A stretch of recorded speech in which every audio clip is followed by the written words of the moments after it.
우리 양옆에 계신 성도님들께 이렇게 인사할 수 있으면 좋겠습니다.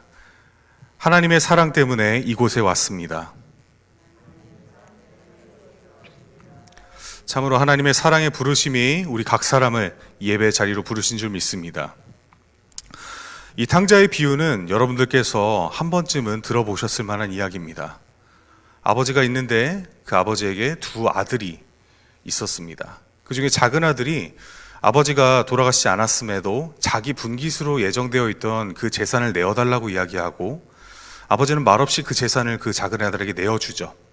그 작은 아들이 받은 재산을 가지고 다른 땅으로 가서 그 재산을 흥청망청 다 써버립니다.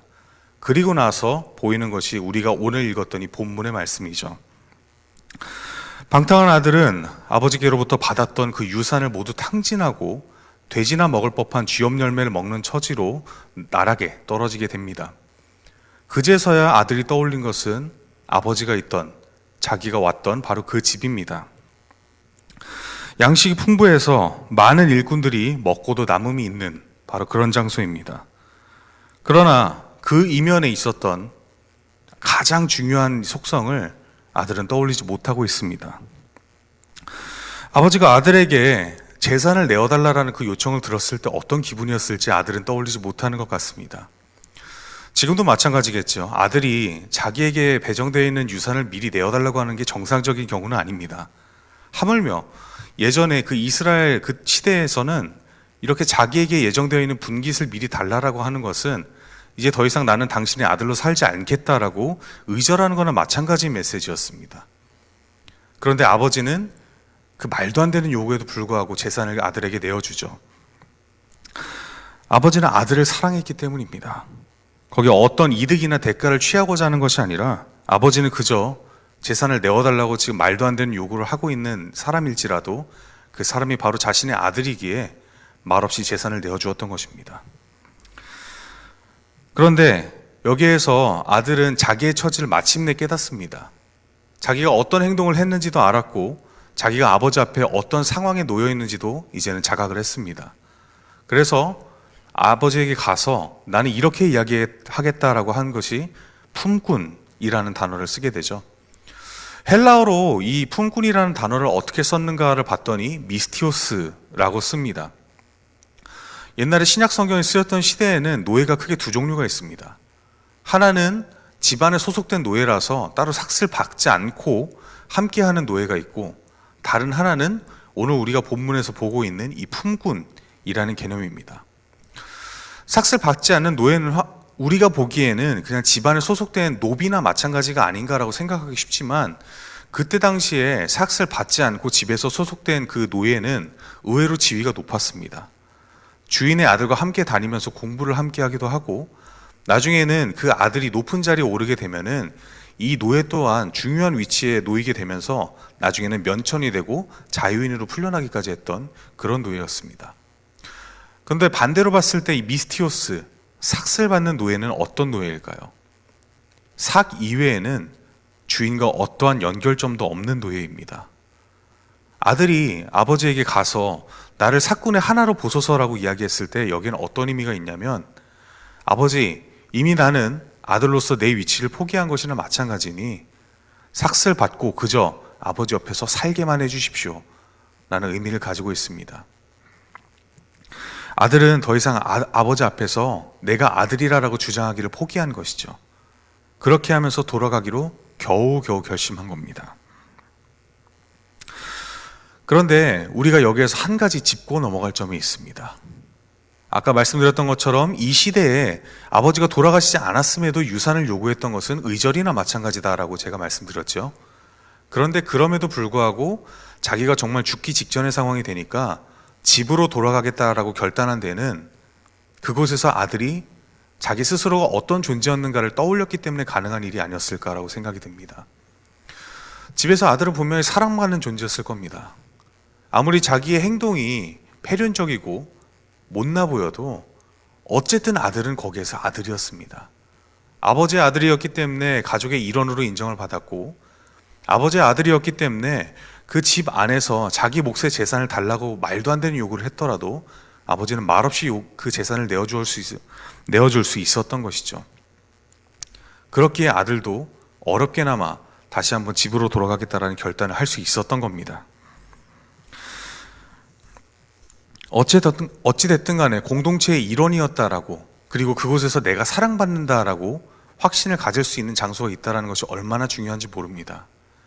우리에게 마치 이 교회가 하나님께서 우리를 사랑하셔서 이 교회의 지체로 부르심을 알고 또 예배하러 나올 수 있는 것과 마찬가지입니다. 사랑받는 사람이라고 내가 자각할 수 있는 그 공동체가 있다는 게 얼마나 복된 위치인지요. 넷플릭스라는 그 플랫폼에서 일전에 목사님께서 오징어 게임을 예로 드셨지만, 그 오징어 게임이 흥행하기 이전에 우리나라에서 화제가 되었던 작품 중에 하나가 DP라는 작품입니다. DP는 데저터 퍼스트이라는 그 단어를 DP라는 앞글자만 따서 만든 작품인데요, 우리말로 옮기면 탈영병 추격조 정도로 해석할 수 있습니다. 군대에 대한 이야기죠. 오징어 게임이 한국 사회 현실을 비틀어서 풍자하는 내용의 그런 작품이었다라고 한다면, DP는 탈영병 체포조를 소재로 해서 군대에서 일어났던 각종 부조리의 사건들, 그리고 뉴스로 나타나진 않았지만 경험담으로서 엮을 수 있는 많은 부조리들을 작품으로 만든 그런 에피소드들입니다. 그 에피소드에서 여러 명의 탈영병들이 나타나고 또 각자의 사연들이 있고 부대로 돌아가기까지 다양한 해결 방법들이 나타나지만, 그들의 공통점은 부대 안에서 자기의 자리가 없다라는 겁니다. 분명히 군적으로서는 그 부대에 소속된 인원이고 또 자기가 맡은 보직들이 다 있을 텐데, 그런데 작품 안에서 그 사람들이 그 부대에서 겪은 일들, 혹은 탈영하고 나서 다시 이제 부대로 돌아가는 그 과정 가운데 그들이 자기의 자리를 찾을 것이다 라는 보장을 하기엔 너무나 어렵습니다. 그들이 공동체 안에서 너는 공동체의 일원이다 라고 인정받을 수 있는 여지가 아예 없다라는 것이죠. 군대는 굉장히 폐쇄적인 집단입니다. 아시다시피 아무리 집으로 휴가를 왔더라도 규정된 기간이 지나가면 다시 부대로 돌아가야 되죠. 그리고 쉽게 나오기도 힘든 그런 집단입니다. 잘 적응해서 좋은 선임을 만나고 또 좋은 후임을 만나서 그 자리 안에서 하나로 이렇게 인정받을 수 있으면 좋겠지만, 그런데 만약에 나를 괴롭히는 선임이나 혹은 나를 못살게 구는 후임을 만나서 그 부대 안에서 고통받기 시작하면 그때부터 그 사람의 군생활이 굉장히 꼬였다라고 이야기를 합니다. 그 사람 하나 때문에, 관계 하나 때문에 18개월의 시간들이 너무나 고통스러운 시간으로 변질이 되는 것이죠. 차라리 다른 곳으로 피해서 그 내가 고통받는 상황을 좀이나 해소할 수 있으면 그래도 괜찮을 텐데, 군대는 그럴 수도 없습니다. 그렇게 18개월의 시간을 지나다 보면은 아무리 정상적인 사람이라도 심리적인 압박을 받고 때로는 정신질환을 진단받는가 하면 그 시간들을 두 번 다시 기억하기 싫은 그런 기간들로 기억하기도 하지요. 그 공동체 안에서 자기의 자리가 확보되지 못한다는 것은 그만큼 고통스러운 일입니다.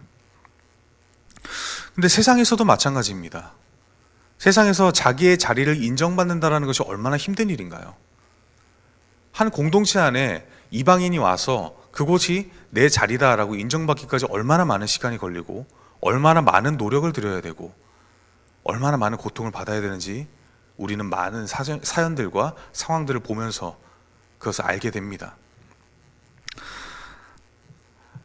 이 아들에게 참으로 다행스러웠던 점은 어떤 상황이든 간에 자기가 지금 어떤 결과물을 냈든 간에 그 가족으로 돌아갔을 때 자기의 자리가 있을 것이다라는 확신이 있었다라는 점입니다. 사랑받는 그 아들로서 돌아갈 수 있는 장소가 분명히 존재한다라는 확신이 그 아들에게 있었던 것이죠. 사실 생각해보면 아들은 지금 굉장히 곤란한 상황입니다. 자기 분깃이라는 그 말을 사용해서 재산을 확보하게 되는데, 분깃이라는 단어는 이스라엘에서 전통적으로 유산을 상속할 때 쓰는 용어입니다. 다시 말해서 둘째 아들은 아무것도 모르고 그저 아버지에게 내게 재산을 주세요라고 떼쓴 것이 아니라 알고서 그 재산을 요구했다라는 말이 됩니다. 모르고 하는 것도 나쁜 일인데 알고서 하면 얼마나 더 나쁜 일인가요? 이 아들은 알고서도 그 재산을 요구했다라는 말이 되는 것이죠.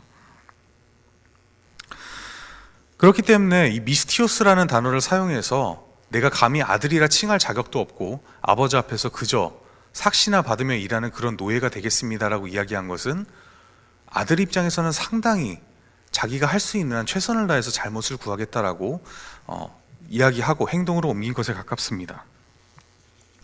그런데 우리가 바라보는 그 아들의 모습을 아버지가 봤을 때 우리는 굉장히 드라마틱한 장면을 목격하게 됩니다. 먼 지평선에서 아들의 모습이 보이고 아버지는 죽은 줄로 알았던 그 아들의 모습이 보이는 순간 달려가서 껴안고 입을 맞춥니다. 그리고 이렇게 행동하고 있습니다. 우리 누가복음 15장 22절 말씀을 같이 읽어보면서 이 아버지의 행동을 곱씹어 보기를 원합니다. 함께 읽겠습니다. 아버지는 종들에게 이르되 제일 좋은 옷을 내어다가 입히고 손에 가락지를 끼우고 발에 신을 신기라.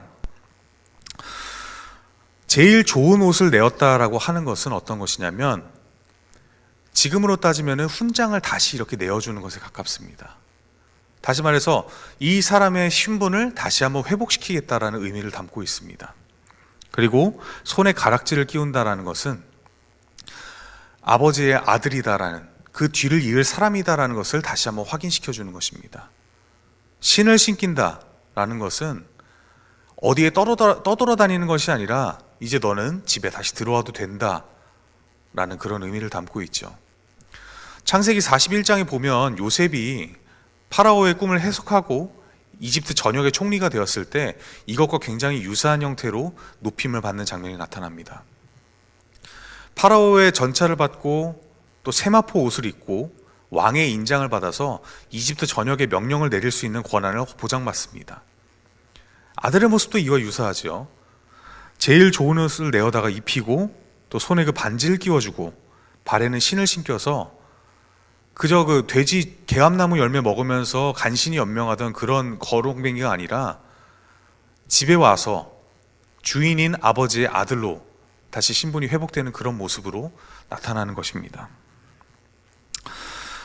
우리가 주목해야 하는 것은 이렇게 아버지가 아들을 높이는 과정이 아들이 아버지 앞에 나와서 내가 잘못했습니다, 내가 종이 되겠습니다라고 이야기해서 나타난 행동이 아니라는 것입니다. 아버지가 스스로 그 아들을 보자마자 이렇게 해라라고 종에게 명령한 것이죠.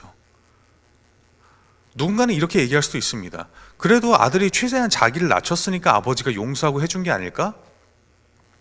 근데 그렇게 되면 처음부터 아들이 아버지 앞에서 내 분깃의 재산을 내어달라고 했었을 때부터 그때부터 아버지는 적극적으로 아들을 뜯어말리든지 혹은 훈계를 했었어야죠. 근데 그런 모습은 나타나지 않습니다. 오히려 아들이 멀리 갔다가 돌아왔을 때 아버지는 아무런 말도 없이 아들의 잘못에 대해서는 어떠한 훈계나 비난 없이 먼저 좋은 옷을 내주고 손가락에 반지를 씌워주고 신을 신기라라는 명령부터 먼저 내립니다. 아들과는 상관없이 아버지는 여전히 사랑하는 아들이 돌아온 것을 기뻐하고 있었다는 것이 되는 것이죠. 여러분들에게 하나님의 품은 혹은 하나님을 처음 만나셨던 기억은 어떤 기억입니까? 다양한 말들이 나오겠습니다만 아마도 공통적으로 나오는 표현은 하나님께서 나를 정말로 사랑하셨다라는 것을 체험했다, 그런 표현들이 아닐까 싶습니다. 처음으로 만났을 때, 하나님을 인격적으로 만났을 때 우리가 느끼는 것은 다른 어떤 것보다도 하나님께서 나를 사랑하신다는 사실입니다. 하나님께서 나를 사랑하셨기에 나를 예배의 자리로 부르시고 당신의 자녀로 다시 한번 회복시키셨고, 그리고 이곳에 나와 예배할 수 있도록 인도하셨기 때문이죠.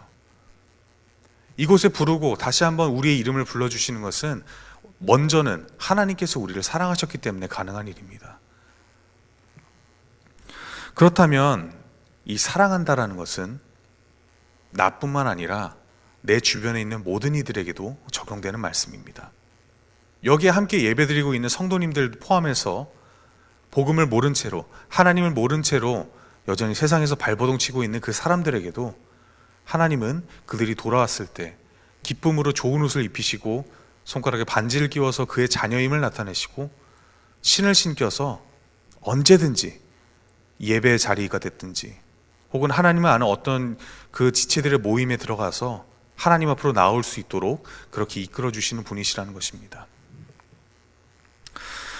우리가 돌아갈 수 있는 장소가 있다는 것이 참으로 다행스러운 일입니다. 우리가 있을 곳이 분명히 있다라는 점, 우리가 어디에 소속되어 있다라는 것을 이야기할 수 있는 것만큼 우리에게 위안을 주는 것이 없습니다. 왜 그럴까요? 우리는 우리 스스로 살아갈 수 없기 때문입니다. 아들이 재산을 받아서 아버지의 곁을 떠나 다른 타국으로 떠났을 때 아들은 오롯이 혼자 서야 했습니다. 사기꾼이 있던지, 혹은 자기를 해하는 강도들이 있던지, 혹은 내가 감히 감당할 수 없는 권력자가 내가 가지고 있는 재산을 탐내든지, 그것을 감당해야 되는 것은 다른 아버지를 의지할 수 있는 것이나 다른 사람을 의지할 수 있는 것이 아니라 오롯이 자기 혼자 감당해야 되는 그런 상황들이었겠지요.